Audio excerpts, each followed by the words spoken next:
We have exceptional state-of-the-art facilities that allow students to learn, discover, and innovate together at a high level, like the award-winning Baker Center, the exotic Plant Conservatory, the brand new Frost Center for Research and Innovation, and even lab and classroom spaces literally on the ocean at our Cal Poly Pier.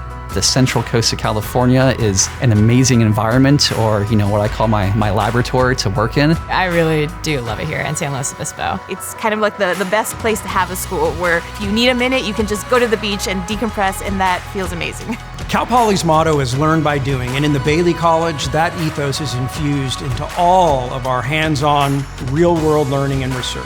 You definitely get the sense of it's not just a classroom anymore, you're working in real scientific research. It really emphasizes for them, practically speaking, what does it mean to be a biologist? What does it mean to do research? And they get to not just see that or hear about that, they get to do that.